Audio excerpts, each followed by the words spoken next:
What's going on, all you lunatics? And welcome back to the show. Today, we're going to be talking about the Anbernic RG35XX Pro. I have it here in transparent teal. I'm just going to jump in and yeah,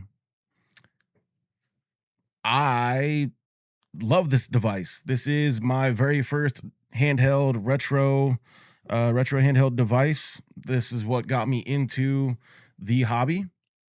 And yeah, we'll just you do an unboxing. It comes with a box. You're gonna get the USB charging cord and a manual, and that's pretty much it in the box. You take it out, and yeah, we can take a look at the around the outside here. We got the charging port on the top, HDMI mini. We've got a 3.5 millimeter headphone jack. We'll keep going around the side. That's the volume on the left side here, top. This is the micro SD card slot 1 on the left. We've got a also known as TF.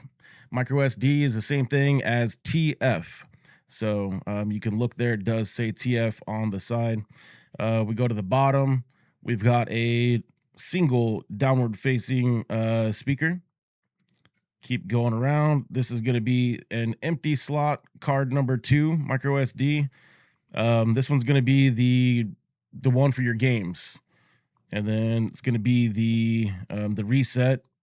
The tiny button is a reset button, and then the power button, and then we've got our R1, R2, L1, L2 buttons on the bottom, on the back there. So, couple things. This is going to be a quick tutorial, how to, user guide, all the above, review. I love this device. Awesome 3.5-inch screen. Gorgeous display. Yeah. It's a 4:3 aspect ratio. So let's jump in. Let's dive right in. So before we even turn the device on, something to note. It's going to come with a micro SD card on the left slot. Don't touch this card. This has the operating system on it. So you leave it alone. Don't touch it. Don't play games from this side. Just leave it alone. Get you a new micro SD card, and you can put your own games on it. All right. So before we even turn our game on, what we're going to do is insert a brand new micro SD card. Then we're going to turn our device on for the first time. Once we turn it on, it's going to auto format the micro SD card, and it's going to put a bunch of folders into it automatically. Once you just navigate the screen for like a second, you just turn it right back off, power it all the way back down. Once you power it all the way back down, that's when you can eject your micro SD slot number 2. Again, do not touch micro SD slot number 1 ever. Leave it alone. So you're going to take out the card. You're going to insert it into one of these. This is the Anchor USB micro SD card reader. Then you're going to put that into your computer. When you put that into your computer, you're going to see this. This is going to be where this is going to be what it looks like once it reads. You're going to specifically look for the ROMs folder, and you're going to check, and you'll see all the different folders. These are the folders names, and this is the important things. If you ever get lost or confused, this is what your folders names need to be. And the names are slightly different, since just like the TF is the same thing as SD, we're using the Japanese names of a lot of the console names. Example, like the NES, the Nintendo, the regular Nintendo is FC for Famicom, and we're using the alternate name. All right, so we'll just go through the folders real quick. 3DS for Nintendo 3DS, Atari 800, Atari 2600, Atari 5200, Atari 7800. I don't know what this folder is. I don't know that, obviously, that there's apps in there. I'm not sure what that folder is. Atomis Wave, I don't know what that is. C64, I don't know what any of these folders are. They do have some arcade games in them, not from formatting off rip, but sometimes if you get the if you upgrade and get a card with it, which I don't really recommend, it's not really recommended to do that. It's also a lot more fun because a lot of times you're wanting a handheld device for a specific game or a specific group of games, or hey, does it have this game? Hey, does it have that game?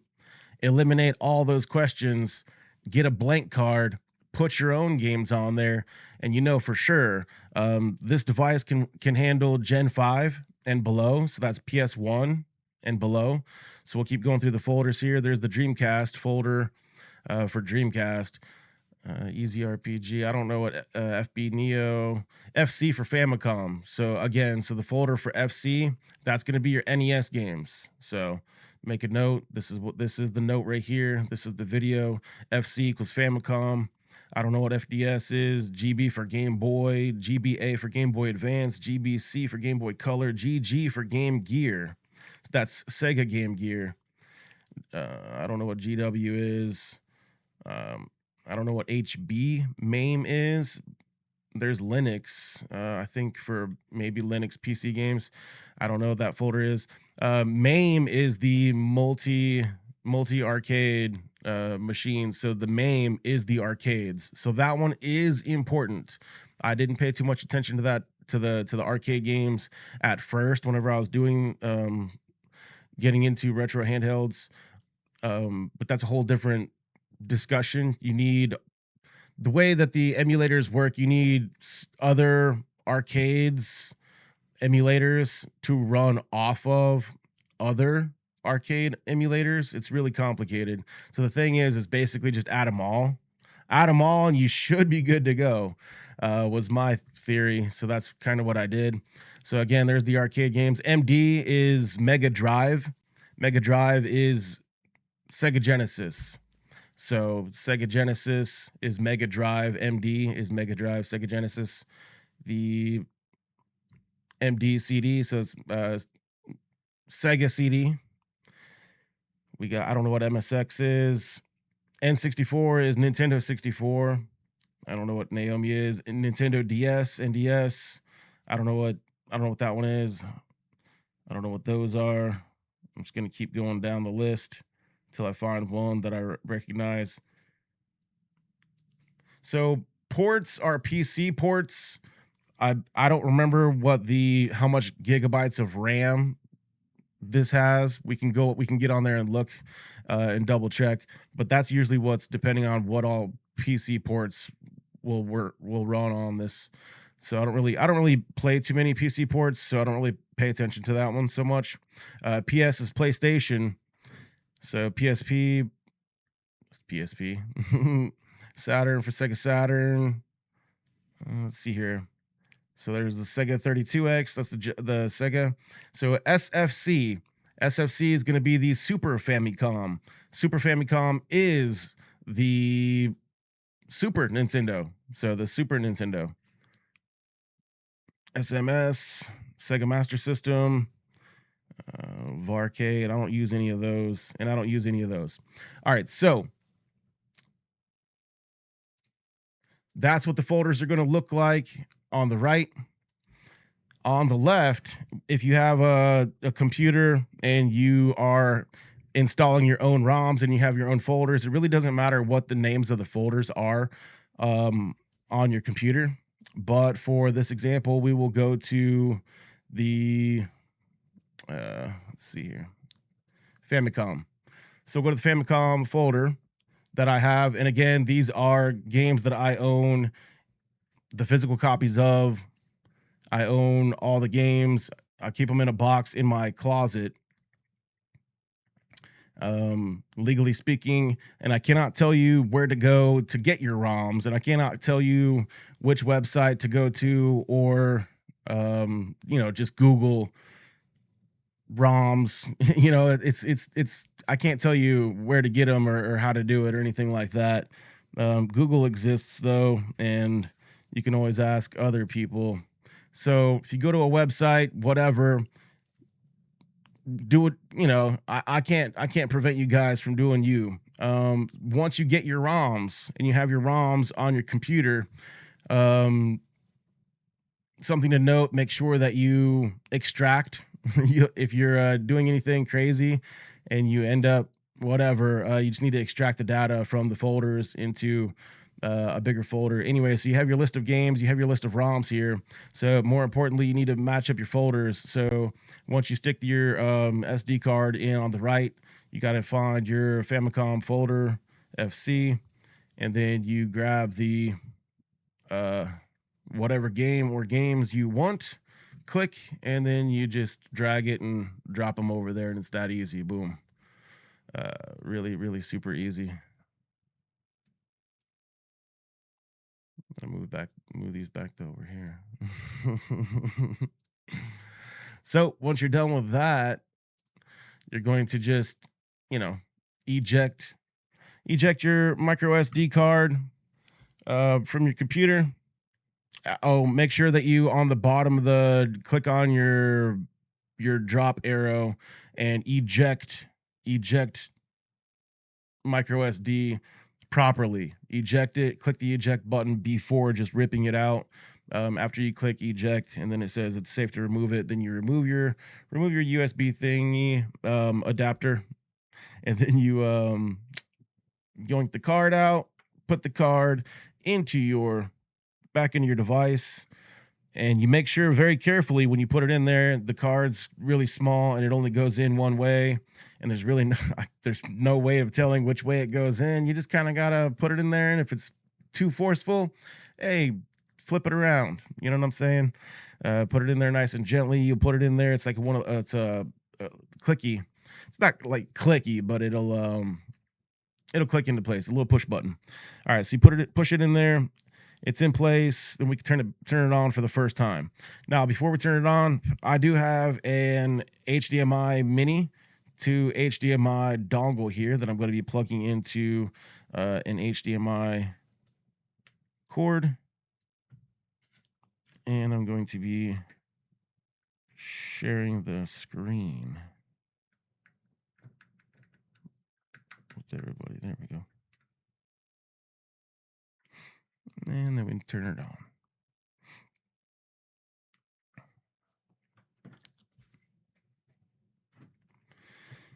Let's see here. Oh, I should have showed you before I clicked over, because I'm going to be putting together an accessories video immediately following this one. So you do need a slow block charger, and this thing charges slow. So something to note: it does charge pretty slow. So you plug it into the USB C port for the charging, but it is not a C fast charger. You do need a slow block charger. So there's the slow block charger for that one. Here's also the recommendation: SanDisk 64 gigabytes.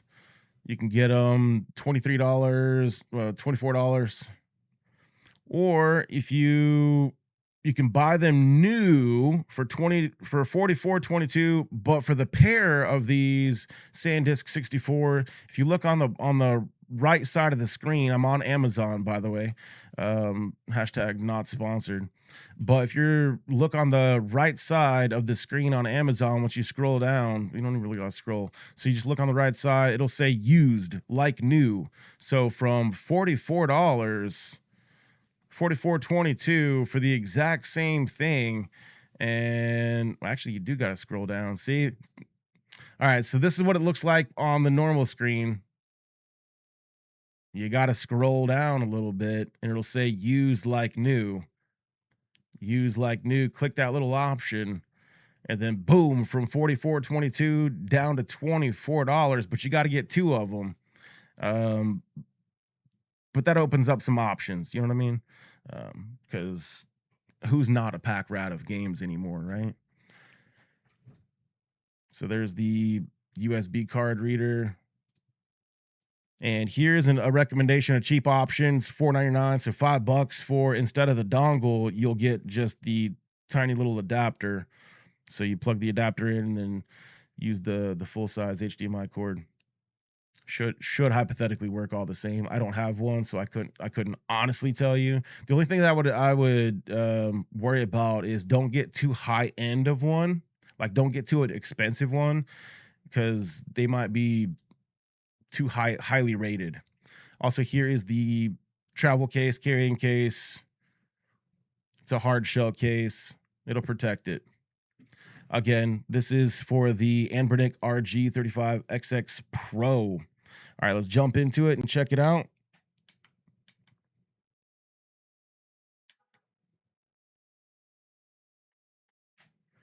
All right, so again, I'm plugged into the HDMI cord into a little dongle here, plugged into, yeah, just plugged into the XX Pro, 35XX Pro. So immediately, I want to point out, and one of the things that I do like about this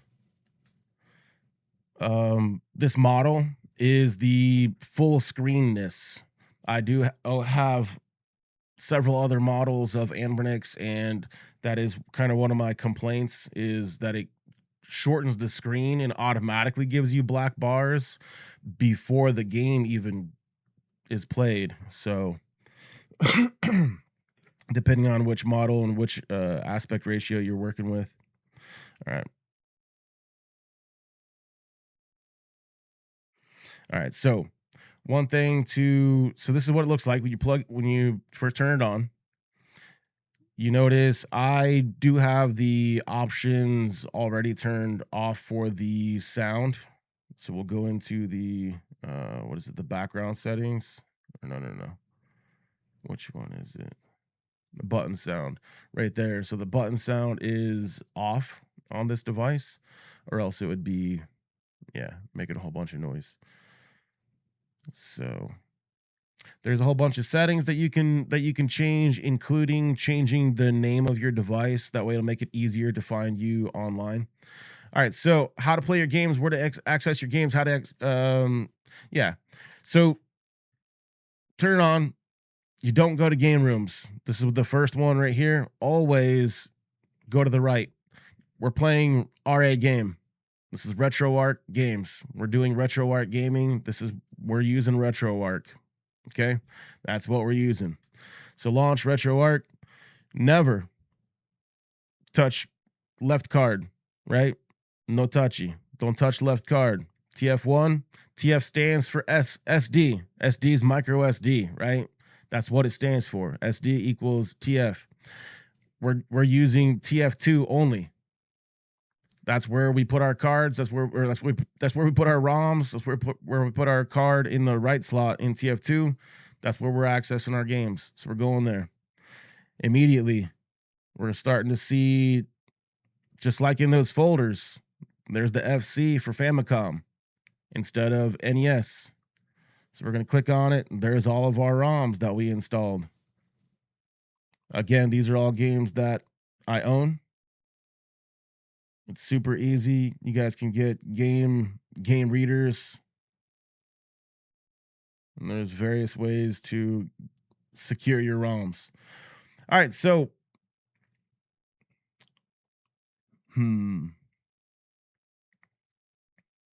menu saves, quick saves, fast forward. All right, so we all know it can play yeah, like I said, Gen 5 and below. I'm trying to think of an option. Where is Game Boy Color?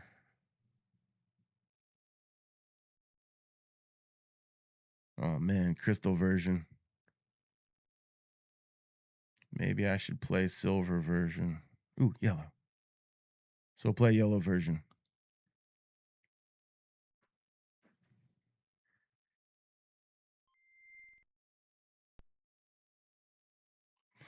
All right. There is in-game save options for the majority of the consoles, but there's also save states. So save states, loading states is going to be your go-to. Obviously, be careful, don't press extra buttons. The middle button here on the bottom of the screen, that is the menu button. That is the menu button.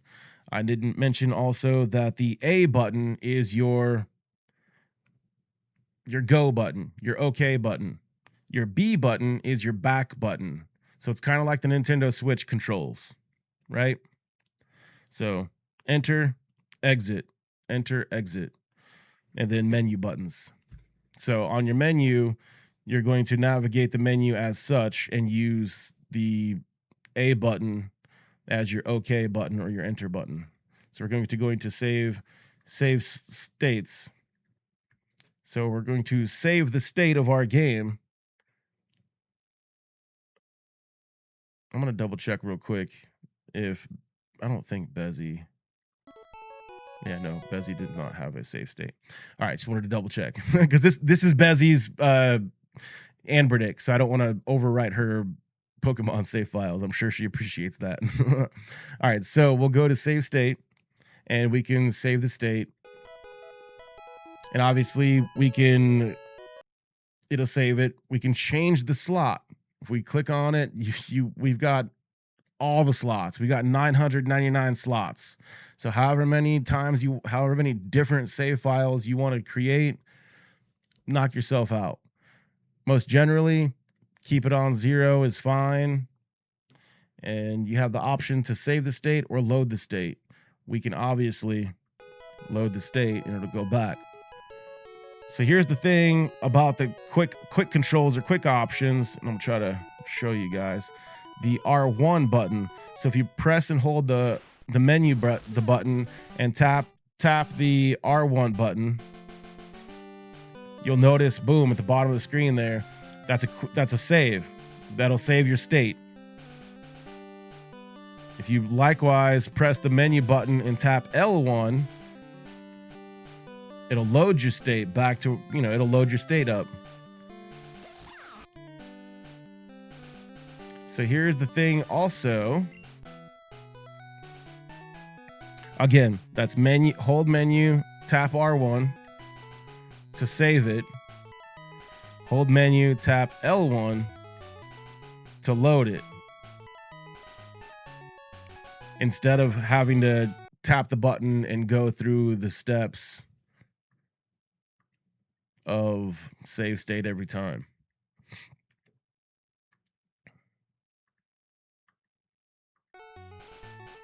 So if we hold the menu button and press R2, we'll get a fast forward, which is awesome.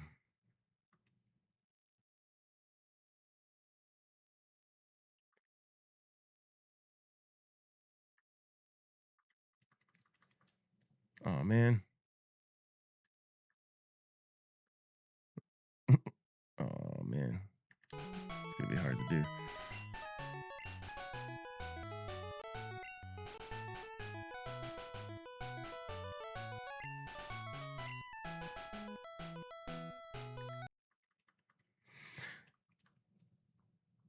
My wife and I were playing Pokemon together, and not necessarily while walking around like right now, but once we got some Pokemon built up, we were just kind of going in circles in an area to try to level up our Pokemon. She was under the impression and having fun with just playing the game at natural speed. I discovered the fast forward maneuvers, and even if you don't keep it fast forward, but fast forward it at certain parts and then unfast forward it, which by doing the same thing, you press and hold the menu button and you tap R2, do the same thing to take it back out of fast forward. If you do that at the right times, I was getting on average like 4 fights faster. Therefore, yeah, after 10 minutes of gameplay, she decided that she would like to go ahead and explore the fast forward option also. Now, that's another reason why I do enjoy the RG35 XX Pro, beyond some of the other devices like the Android devices. At least I haven't figured out an easy, quick way to just fast forward through some of the, to enable the fast forward option. So just click the fast forward on here. Boom, we're zooming. You know what I mean? We can, if you don't got a whole lot of time to play, or you've already remember all this and you're not really, it's not so much about the nostalgia as it is, hey, I want to just go ahead and level this stuff up, and I don't remember this game taking this long. You got options to fast forward the game. So that's the fast forward option, quick save option. And again, we can load back. If we go to a battle we don't like, just boom, load state. There is options, I believe, to undo right there. You can undo and all that fun stuff as well.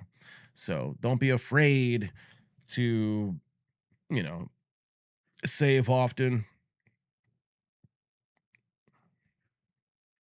Something that I really neglected to, I'm not a big fan of the overlays, so I always turn them off. Something that I never really paid attention to so much until recently is the text there. Quit RetroArch, application configuration save on exit is enabled. So I simply just need to slow down, click that button, and it'll save it. Next time I load up, those overlays will not load back in. I've tried it. It does work. It loads up, just fine. What I've been doing is a lot of times instead, while I'm playing the game, I'll just back out or quit out of the game. Just quit out of the game anyways. Pressing reset, hit the reset button. Like on my Android devices specifically, I don't take the time. I press and hold the menu button and it takes me right back out. Evidently, it does not necessarily work the same on this one. That's cool too. All right, so let me go over my notes here. Keep it nice and light, nice and simple. We're at 28 minutes right now. Make sure we went over the menus, quick save, fast forward. Again, I think this is the perfect handheld, the perfect retro handheld, to get into retro handheld gaming.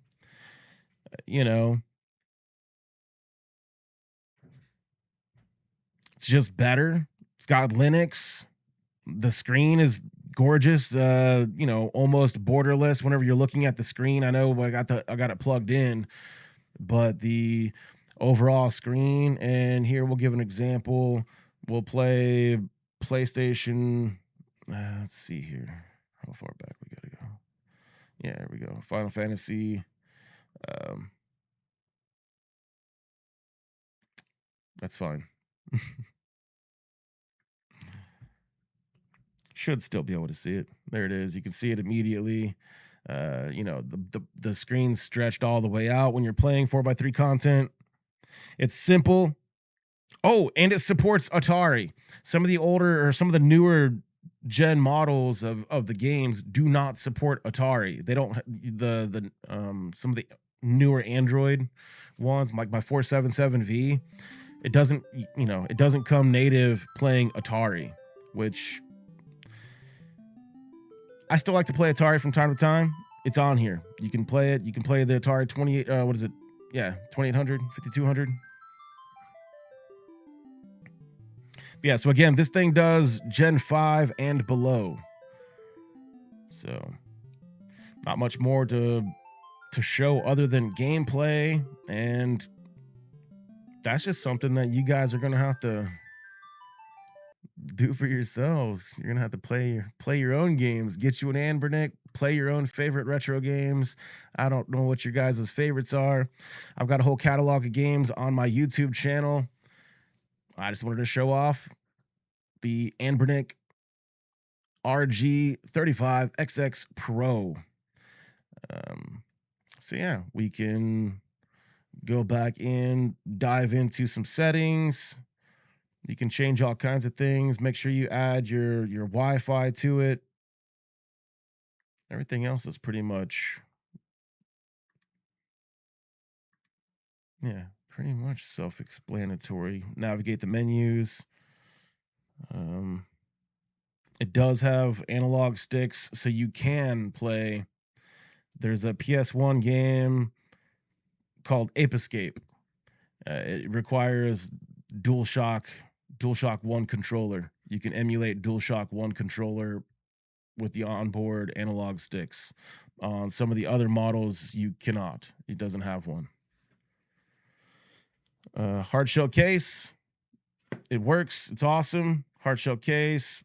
I think it's worth the whatever it was, $12, $13 extra for the hard shell case. I think it's worth it. Keeps the screen protected. This model does not come with a screen protector in the box. All right. Any other questions? Feel free to swing by my channel live on Twitch weekdays starting at 5 p.m. Eastern. It's Lucian Plays All Day. All right, everybody. Hopefully, we'll see you soon. Bye.